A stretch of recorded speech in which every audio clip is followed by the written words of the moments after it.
Alors, merci, merci infiniment à nos intervenants, des deux tables rondes d'ailleurs. Je vais, pour éviter d'oublier, je vais, et surtout parce que ça vient du cœur, je vais remercier Damien Martinez et Thomson Reuters pour, pour avoir mis à disposition non seulement cet amphithéâtre, mais surtout pour la valeur ajoutée et la manière dont il a animé cette deuxième table ronde. Et donc maintenant, il m'appartient de faire en une petite quinzaine de minutes, pas plus, une brève synthèse des travaux. Et je ne serai pas long, puisque nous aurons donc après Xavier Hubert, donc, qui est le conseiller juridique du ministre, du ministre Emmanuel Macron, qui donc nous a fait l'honneur, hein, de venir clore cette matinée de travaux. Alors, ce que nous avons, donc c'est une synthèse que nous avons entendue d'abord sur la mise en place des programmes de compliance. D'abord, c'est qu'on passe d'une approche de bonne gouvernance, hein, à une obligation légale. Et je dirais heureusement, je crois que ça a été bien dit, on est passé de la soft law à la hard law, où si ce projet de loi Sapin aboutit, comme ça a très bien été expliqué par Emmanuel Brine, c'est vrai que l'origine est une origine anglo-saxonne, américaine, hein, très clairement. Ce sont les premiers guidelines du DOJ, puis les guidelines de l'OCDE, mais aujourd'hui nous sommes face à une situation où la France ne peut plus, et les entreprises françaises ne peuvent plus uniquement se référer à des standards internationaux et ne pas avoir de standards français. Donc, grâce au SCPC, nous avons maintenant des standards en matière des guidelines en matière de prévention de la corruption, qui sont globalement alignés sur les standards internationaux, mais ce n'est pas suffisant et probablement à la faveur de la loi Sapin, effectivement, il va y avoir une prise de conscience. Espérons-le aussi, enfin espérons-le, en tout cas je crois qu'on peut plus que l'espérer, ce sera très probablement le cas, prise de conscience de la communauté des affaires et des dirigeants en particulier, de l'importance de la mise en place de programmes de conformité. Je rappelle, et ça a été rappelé aussi, que notamment par Joseph Vogel, que l'autorité de la concurrence a mis en place des guidelines sur les programmes de conformité, de conformité dès 2012. Et je crois qu'il faut là-dessus, effectivement, enfin personnellement, je trouve que l'autorité de la concurrence a été relativement... comment dirais-je, je ne vais pas dire visionnaire, mais en tout cas a bien perçu l'importance du sujet en France.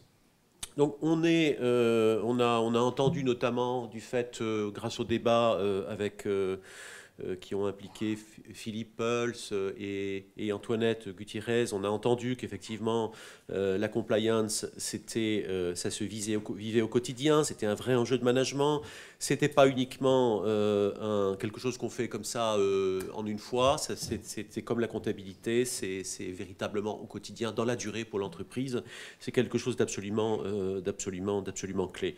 Damien nous a rappelé que nous a indiqué qu'il y avait un ratio quasiment de 1 à 10. Ça a été aussi ce qu'Antoinette nous a dit, entre la prévention et le coût éventuel de la remédiation, c'est-à-dire le forensic, etc. Donc c'est vrai que pour les entreprises, c'est une ardente obligation aujourd'hui de mettre en place des programmes de ce type. Il nous a été dit aussi par Marie-Françoise Brûlé, je crois que c'est important que, voilà, il ne faut pas se cacher. On est entre nous, hein, donc vous ne le répéterez pas. Mais l'enjeu, c'est quand même aussi de protéger les entreprises françaises et en quelque sorte de rapatrier entre guillemets, bien sûr, mais c'est un terme qui a été utilisé que je trouve intéressant, d'éviter que des entreprises françaises soient aussi lourdement condamnées par des autorités étrangères, simplement au motif que l'entreprise française n'est pas... que le système français aujourd'hui n'est pas, entre guillemets, au niveau. Alors, en ce qui concerne l'impulsion de la démarche, on a abondamment rappelé, et notamment donc, Philippe Peuls, l'importance de la responsabilité du conseil d'administration et de la direction générale dans la mise en œuvre de ces démarches. Si à la faveur de cette initiative législative, ça peut en quelque sorte aider, conforter les dirigeants dans le fait qu'effectivement c'est leur responsabilité de mettre en place ces instruments, c'est une bonne chose.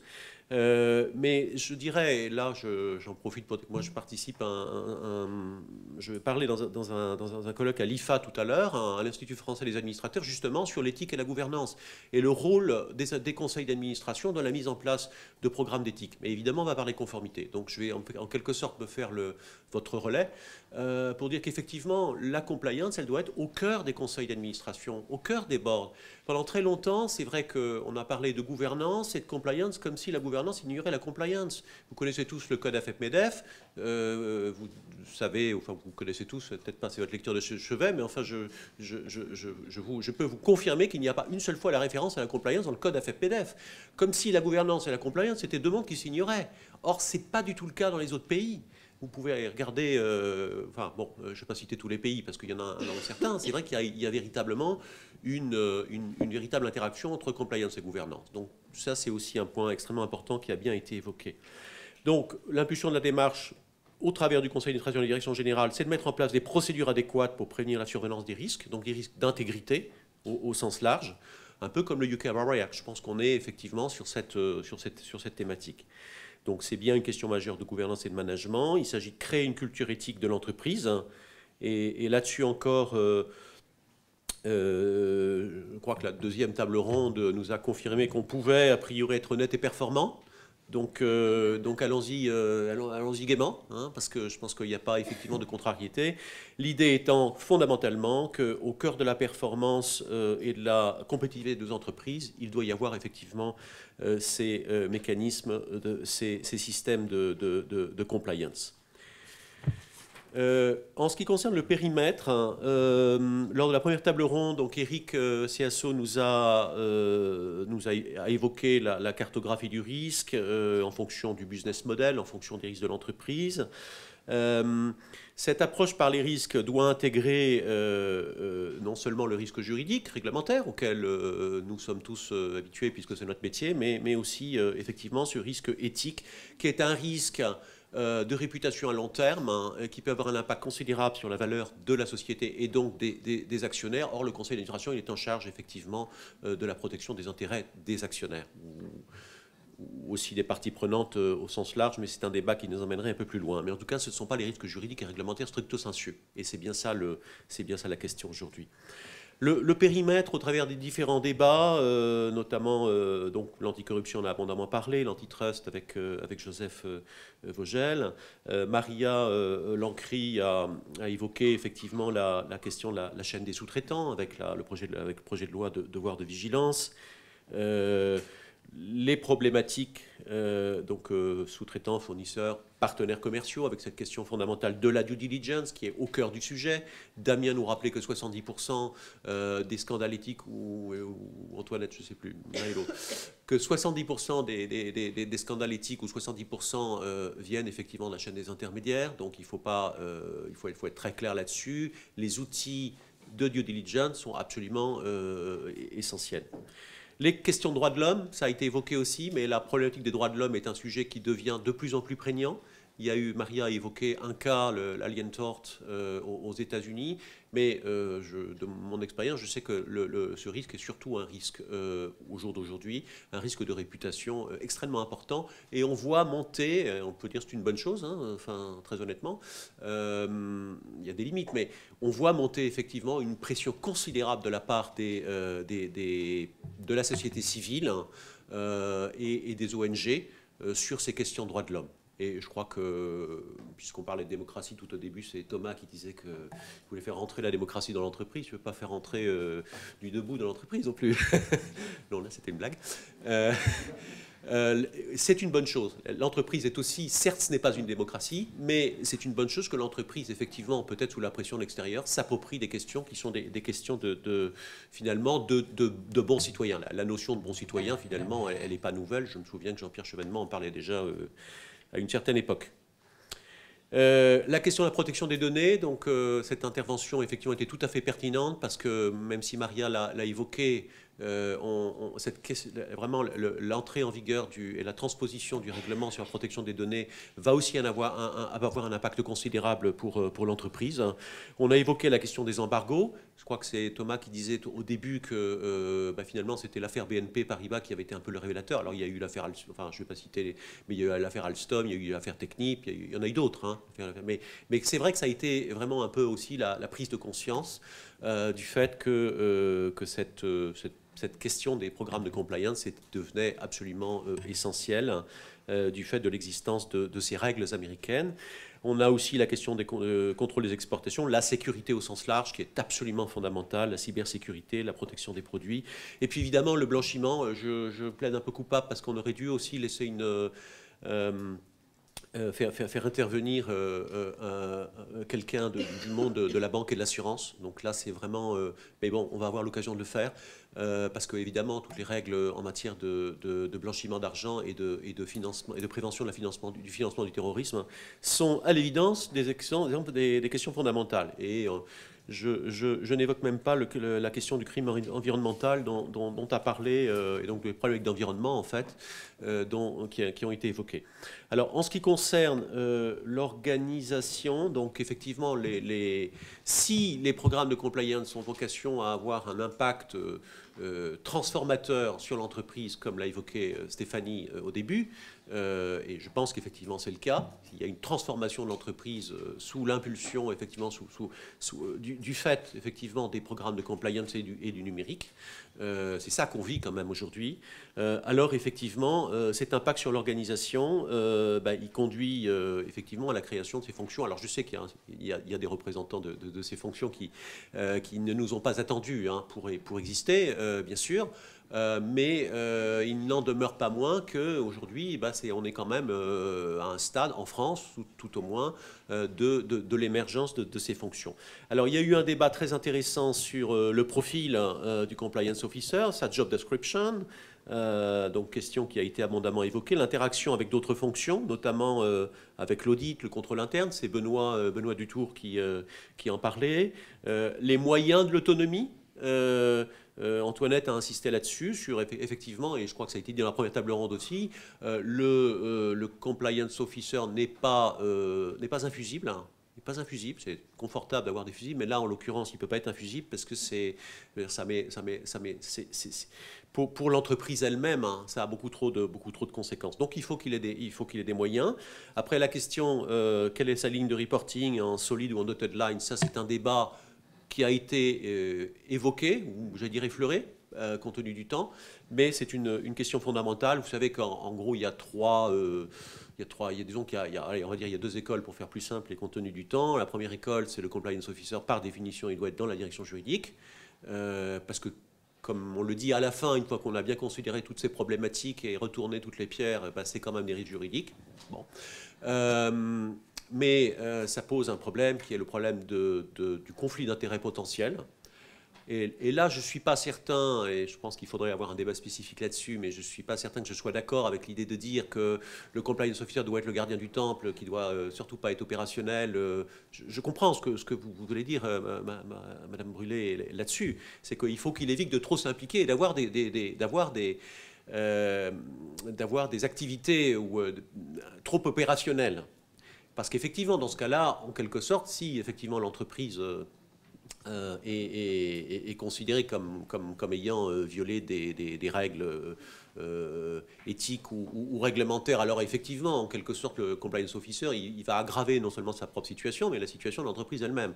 Mais d'un autre côté, c'est vrai, et ça c'est aussi un débat que j'avais avec Stéphanie en même temps, c'est qu'on voit mal un compliance officer qui soit effectivement sur son Aventin et qui dise surtout ne me parlez pas de ça parce que sinon ça va être compliqué pour moi, et donc voilà. Donc on sait que le sujet est compliqué, on sait que la deuxième école donc prône non plus le rattachement à la direction juridique, mais une fonction totalement séparée du juridique. Je ne veux pas prendre parti là-dessus aujourd'hui. En tout cas, le profil, c'est que tous les compliance officers n'ont pas vocation à être des directeurs juridiques ou des juristes d'entreprise. C'est d'ailleurs le cas, un nombre important d'entreprises ont des compliance officers qui ne sont pas directeurs juridiques. Mais d'un autre côté, on voit assez mal un compliance officer qui n'a pas une solide formation juridique, une solide compréhension des problématiques juridiques.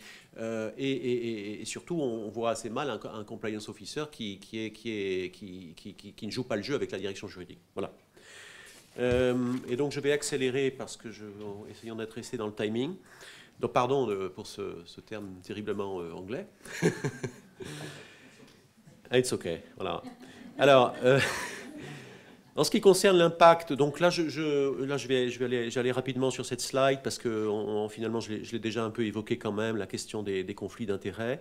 Mais enfin, ce monsieur au nœud papillon, comme disait Philippe Pels, c'est en tout cas quelqu'un qui, effectivement, doit avoir un accès non filtré au conseil d'administration. Ça, c'est une note de l'IFA, de la commission déontologique de l'IFA d'octobre 2012 qui fait bien qui rappelle bien quelle est la problématique. En tout état de cause, quel qu'il soit, le compliance officer doit avoir un accès non filtré, ou le référent, au conseil d'administration. Et ça, donc c'est quelque chose qui est bien rappelé par la note de l'IFA.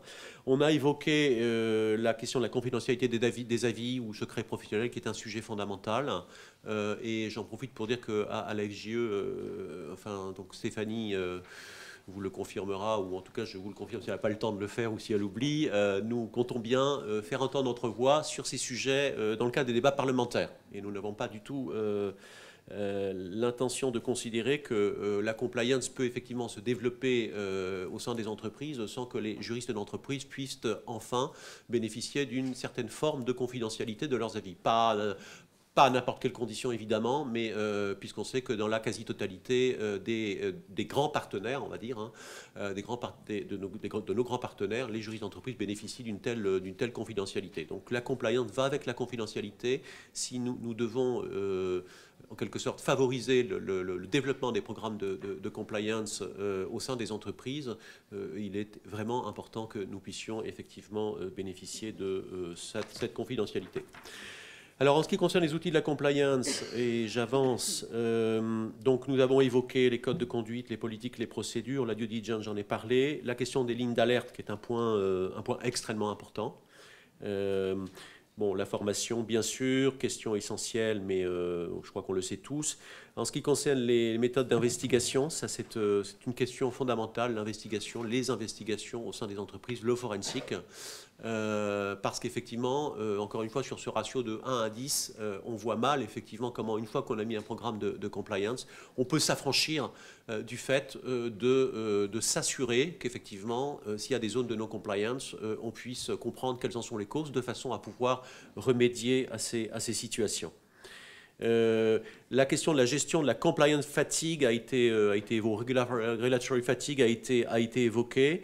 C'est vrai que c'est mais Benoît, Benoît par exemple nous a donné des pistes intéressantes pour assurer le déploiement sur le long terme et lutter contre justement cette notion de compliance fatigue avec par exemple le prix annuel de la compliance au sein de l'entreprise. Enfin, bon, il y a tout un tas d'autres idées qu'on pourrait avoir.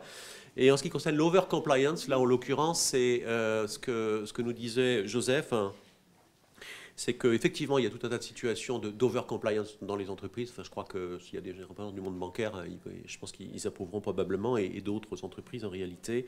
Donc ça, c'est comment trouver le point fondamental, comment trouver le juste équilibre entre la compliance non bureaucratique, efficace, simple, compréhensive et je dirais auquel les gens adhèrent, et puis cet excès de compliance avec l'exemple des mock downright était très intéressant, effectivement, parce qu'au-delà d'une certaine limite, il n'y a plus de limite, comme disait le sapeur Camembert, je crois. Alors, les sujets les plus sensibles, je suis allé un peu vite, voilà, les sujets les plus sensibles, et c'est peut-être pour les résumer, donc on a beaucoup insisté sur l'implication des boards et de la DG, je n'y reviens pas. La gestion de l'information sensible, c'est un point de fond, je n'y reviens pas, mais c'est vrai que le compliance officer ne doit pas avoir vocation à être un lanceur d'alerte, mais d'un autre côté, il ne doit pas avoir vocation non plus à être le coffre-fort qui va cacher toutes les turpitudes de l'entreprise.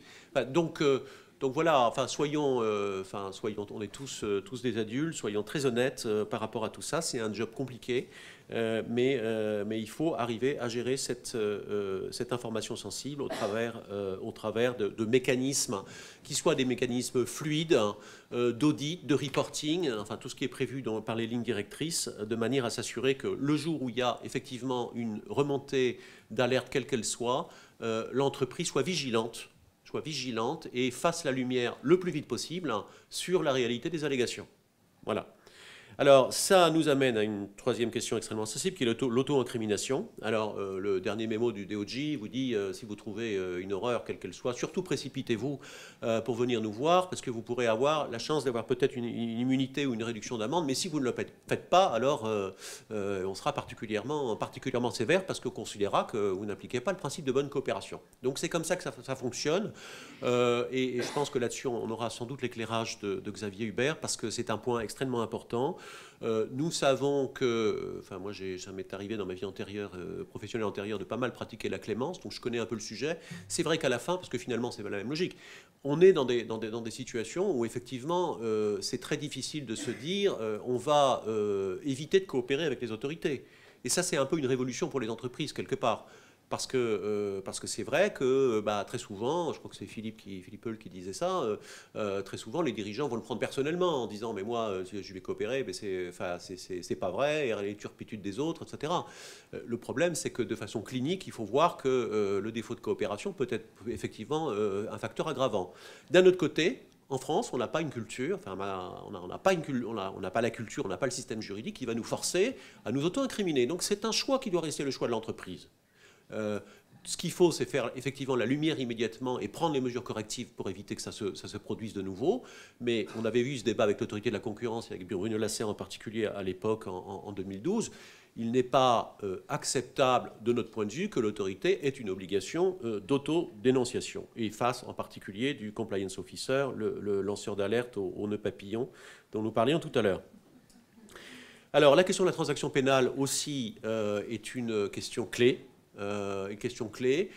Nous regrettons vivement, enfin je parle sous le contrôle de Stéphanie, parce que c'est Stéphanie la présidente, mais je pense qu'on peut dire que la FJE regrette vivement le fait que nous n'ayons plus de mécanisme de transaction pénale dans ce projet de loi. Nous le regrettons d'autant plus vivement que des organisations parfaitement, je dirais, alors je vais utiliser le terme honnête, c'est un peu idiot, mais enfin bon, comme Transparence Internationale, a beaucoup poussé, enfin je veux dire Transparence Internationale, notamment M. Lebègue, a beaucoup poussé pour expliquer effectivement l'importance et l'intérêt de la transaction pénale, qui est en fait en quelque sorte qui rééquilibre en fait l'ensemble du dispositif. Nous sommes un peu déçus, mais le Conseil d'État a des raisons que je ne sais pas si la raison ne connaît pas, mais enfin, on a beaucoup lu la prose du Conseil d'État, l'avis du Conseil d'État qui a expliqué effectivement les raisons pour lesquelles la transaction pénale n'était peut-être pas en l'état actuel. Ça ne s'appelle pas transaction pénale, pardon, ça s'appelle compensation d'intérêt public. C'est ça. Peut-être que ça reviendra dans les débats parlementaires. En tout cas, je crois que la FJE, on souhaite très clairement qu'un mécanisme de DPA à la française, comme on dit, Deferred Prosecution Agreement, un mécanisme similaire à ce qui existe non seulement aux États-Unis, mais en Angleterre, aux Pays-Bas, en Suisse et un certain nombre d'autres pays, effectivement, puissent être adoptés. Et j'en ai quasiment fini. Donc, la protection des lanceurs d'alerte, point très important. Est-ce qu'ils auront bientôt des rues, comme le suggérait Thomas Baudesson, parce que c'est vrai qu'en faire des héros, c'est quand même quelque chose d'un peu compliqué. Et c'est un sujet qui est vachement délicat, enfin qui est, pardon pour le vachement, qui est assez délicat, parce que assez souvent, enfin moi je connais des lanceurs d'alerte qui sont tout à fait, qui passent sur LCI, etc., avec qui j'ai beaucoup discuté, qui sont des gens très bien, et franchement, quand on les entend, on est très convaincus. Non, c'est voir si vous suiviez. Non, on est très convaincus parce que c'est vrai qu'il y a des situations dans lesquelles, voilà. Mais ces situations sont exceptionnelles, et c'est parce que précisément l'entreprise mettra en place des mécanismes, des programmes de compliance efficaces au sein des entreprises, que le lanceur d'alerte aura la possibilité, au travers de mécanismes internes, de pouvoir faire valoir les problèmes, les questions éthiques ou d'éventuels non-respect de telle ou telle réglementation, ou des questions qui tournent autour effectivement des problématiques de corruption. Mais aller à l'extérieur pour le lancer sur la place publique, c'est une voie extrême qu'évidemment nous ne pouvons pas soutenir. Et mon dernier point, et j'en arrêterai là, et je laisserai donc la parole maintenant, c'est sur les programmes de formation. Donc, nous évoquons simplement le fait que nous envisageons donc de lancer un programme de formation. Alors, c'est pas comme cette conférence, c'est plutôt en fait une conférence de lancement.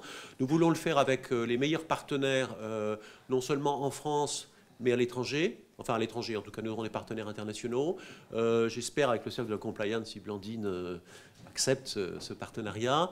Mais je voudrais aussi en parler avec d'autres organisations que je ne vais pas citer parce qu'elles ne le savent pas encore, mais en tout cas patronales, hein, également l'IFA. Transparence internationale. Je pense qu'on a effectivement, c'est très important que cette formation puisse nous permettre d'aller au fond des choses. C'est vrai qu'il y a une certaine frustration, on n'a pas parlé du règlement données personnelles suffisamment. Tous les sujets, on les a finalement relativement, on les a mis en perspective. On a voulu avoir une conférence holistique en disant que c'est un sujet qui est global. C'est pas un sujet petit bout de la lorgnette, c'est un sujet global, c'est un sujet de gouvernance, c'est un sujet de management, c'est un sujet holistique, c'est un sujet de transformation qui a un impact sur la transformation de l'entreprise. Donc on voudrait aller après, dans ces cycles de formation, on pourrait en faire 4, aller au fond des choses avec donc les meilleurs experts de la place, avec un accent qui serait mis sur les aspects pratiques, vision opérationnelle, donc multidimensionnelle, des intervenants que nous voudrions effectivement diversifier, de façon à ce que le public soit aussi diversifié. Aujourd'hui, on a voulu réserver cet événement essentiellement aux adhérents de la FGE, mais je pense qu'effectivement, ce serait bien aussi d'avoir des gens du métier du contrôle interne, de l'audit, du management, etc., ressources humaines, hein, voilà. Donc l'objectif au service des adhérents de la FJE, hein, c'est de les aider à faire de la compliance un atout de compétitivité durable au service de nos entreprises. Voilà, donc je laisse la parole à M. Hubert. Merci beaucoup de votre participation et voilà.